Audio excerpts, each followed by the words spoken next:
Welcome back to Trail and Ultra Running Training. My name is Will Franz, I'm a running coach and a strength coach, and the whole goal of this podcast is to help you train a little better so you can have more fun out on the trails doing the stuff that we like to do. Today, I'm going to talk about some nutrition things. I feel like I've been droning on about nutrition more than often lately, which I think some people appreciate and other people probably find very boring. I'm probably in the latter half, but we'll get to that in a minute. If you appreciate the information today about nutrition, then please subscribe. I think that's the biggest thing, or follow, or whatever relevant platform things that tell the robots you want them to show my stuff to you more, or just share it with somebody. That'd also be really cool. So today, I've been having a lot of talks with people about nutrition lately, and I want to be honest, I find nutrition kind of boring, which is funny because it's really the whole reason I got into this industry. I loved food.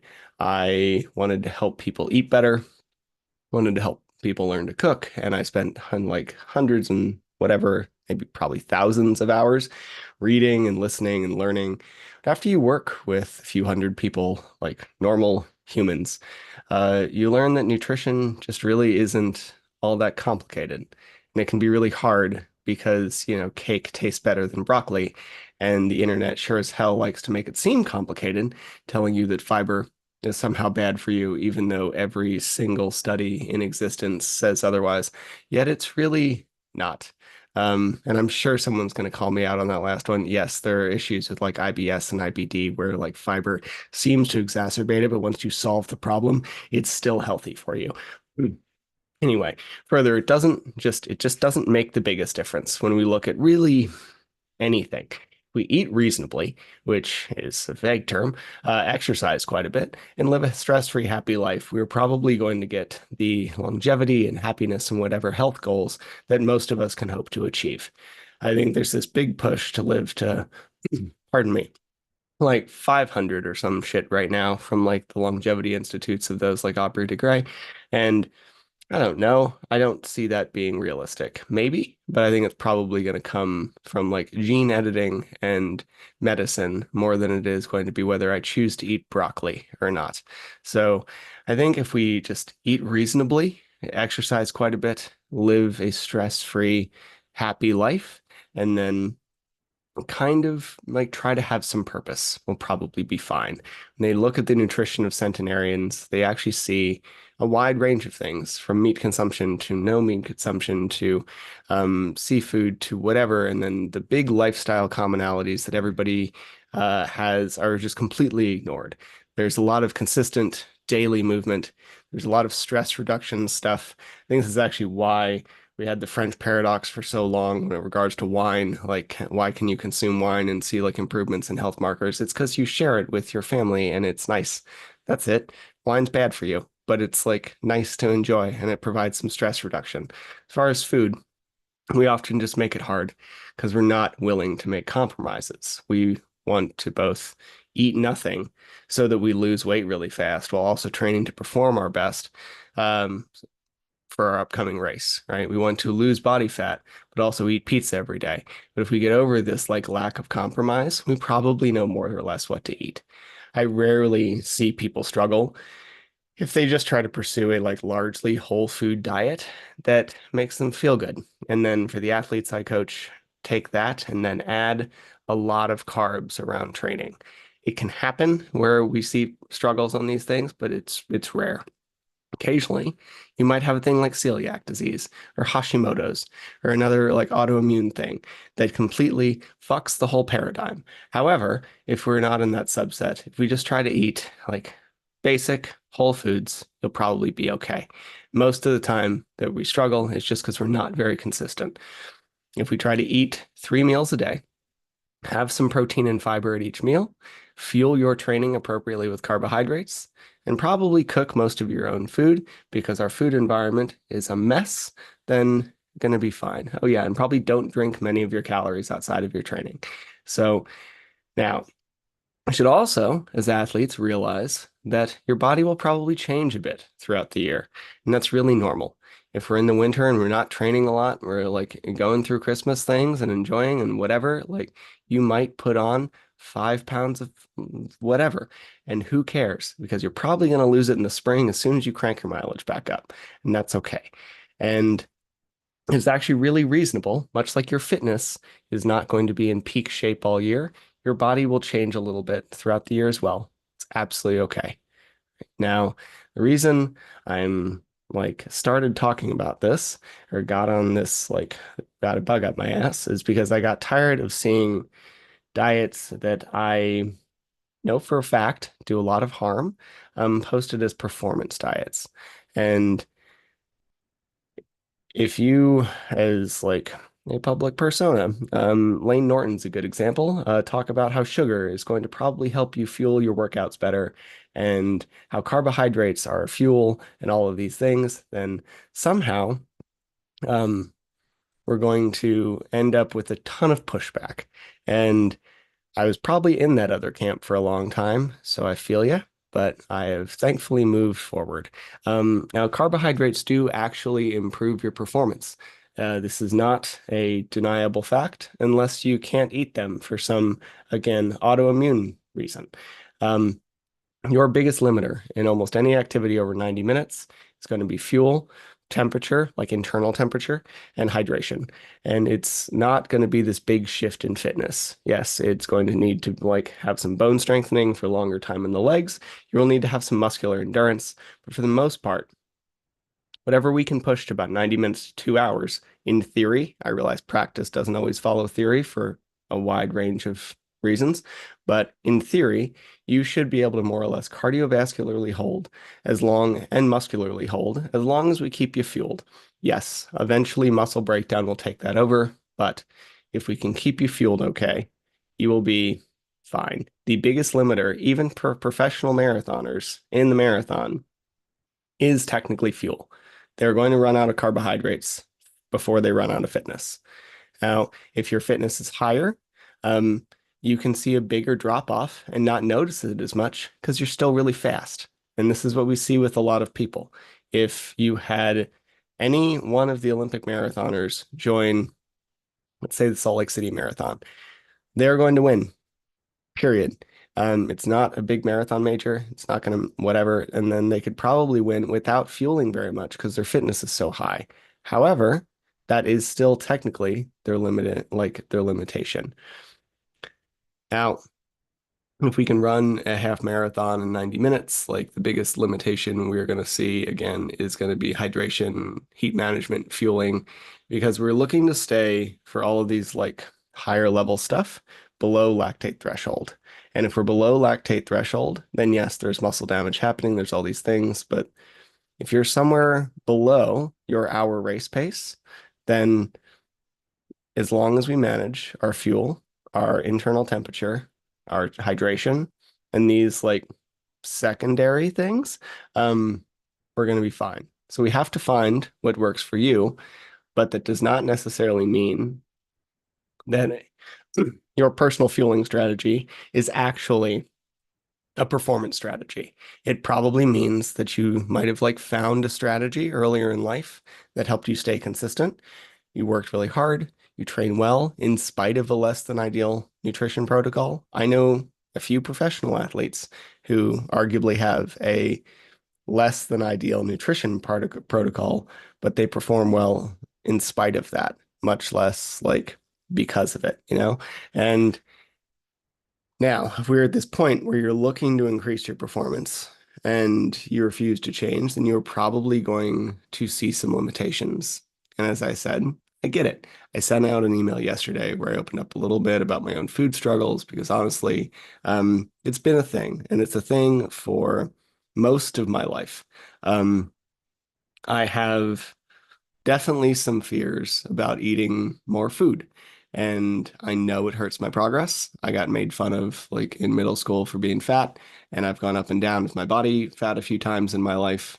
And one of the only things that I found in my early 20s that helped me was like this 1 meal a day thing and a lot of exercise, which definitely helped on that front. But I also tried to push that through a performance period of my life, and it leads to like nothing but injuries and problems and pains and etc.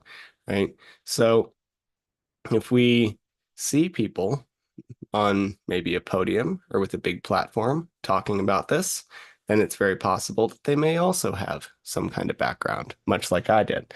Now, my turnaround has definitely been more recent, and I'm trying to eat a lot more consistently throughout the day and fuel my training and make sure we're getting at least those like 60 grams of carbs on runs and that kind of stuff.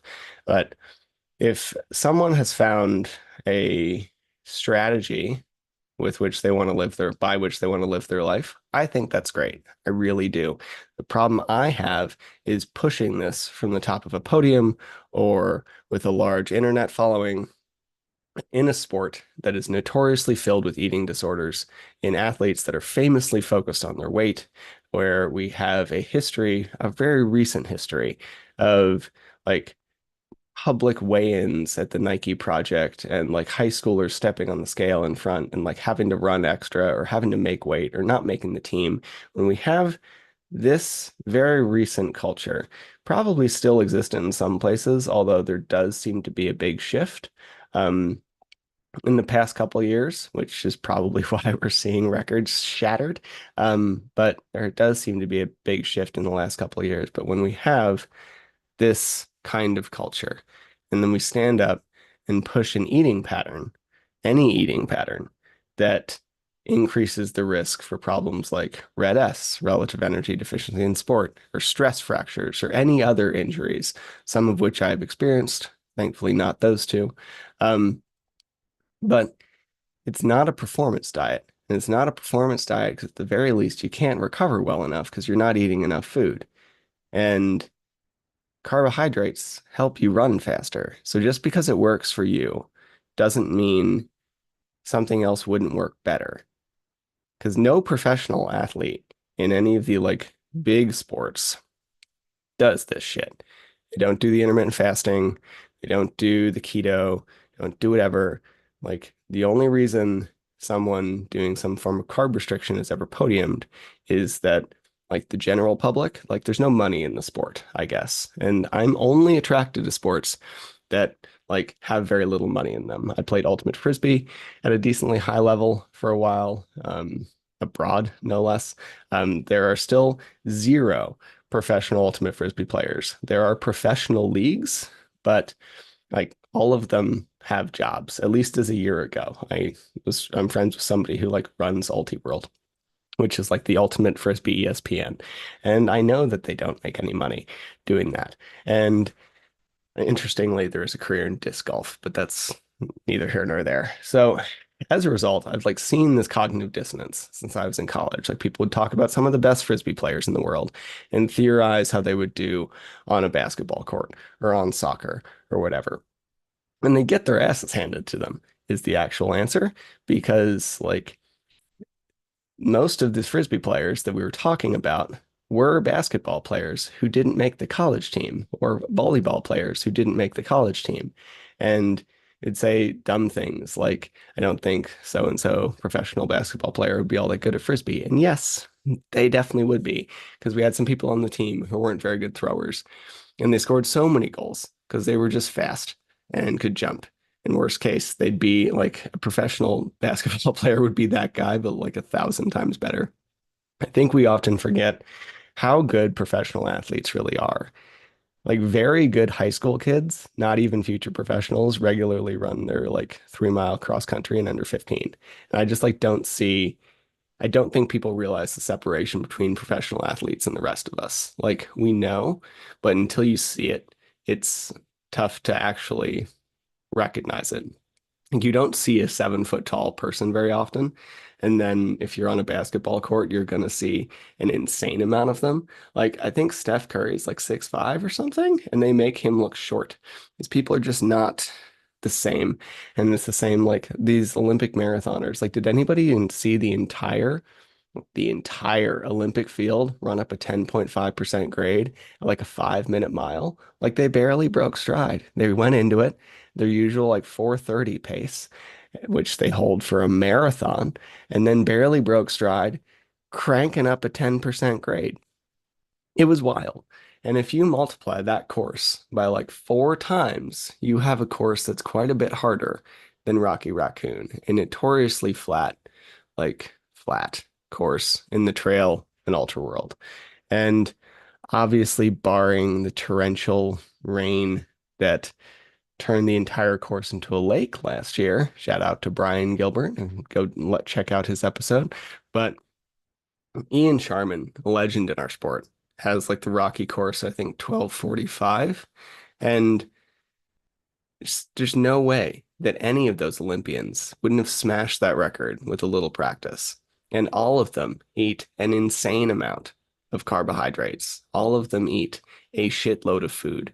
We're talking about just a performance level that's ridiculous. And the fact is, like, it probably applies to most people across the board. But in certain sports, you might be good enough to where you want to be. And if you are happy enough with the life you're living and the performance you're getting, then that's great. But if you're looking to improve your performance, or you're wondering why you're constantly plagued by some like constant niggly injuries, and you're not eating consistently, and we're not fueling our runs, and we're not pushing our recovery, and we're not sleeping well enough, then maybe this is a factor. And maybe we stop the shit I did for a decade and like stop with the intermittent fasting stuff. Because again, like zero actual highly paid world-class athletes use this as a like the low carb keto bullshit as a fasting strategy. They might do it in the off season to restore some gut health. It has health benefits to some people, but this is why we should periodize our year. This is why racing every weekend is not a health strategy. High level sports are not necessarily a healthy thing to do. It's probably healthier than sitting on the couch and doing nothing, definitely healthier than that, but it's not an optimum health strategy. So we should stop trying to combine these like health diets of carb and calorie restriction because they are. We see that there are longevity benefits to permanent calorie restriction. I'd rather eat some fucking pizza, but that's fine. If you want to like put an extra 2 years on the end of your life and not eat pizza, then that's also cool. However, let's try to stop buying like combining these health diets in a performance space because that's also not going to be healthy. We're going to undereat, we're going to underfuel, we're going to get hurt, we're going to get injured, we're going to see everything fall off. Then we're going to wonder what the fuck happened because we were doing this healthy thing. So fueling is the way. Carbs are rocket fuel. And if you want to perform well, you have to recover, which means we need to eat enough. So if you think you might not be eating enough, you don't have to track your food, you don't have to weigh more. Try eating more and see what happens. You might feel like bloated and full and tired. Great. Pull it back. Or you might realize that you haven't been eating enough, which is what I've been doing unintentionally. I've actually been making a large effort this year. It's hard when you train many, many hours a week and work a bunch, and it's like a third job is eating. But that's the whole thing. If you care about your performance, we will figure it out. So good luck. Hope this made sense. Again, nutrition doesn't have to be this complicated. Eat more, see what happens. And thanks for sticking out. Be back soon with another one. Go have some fun on the trails.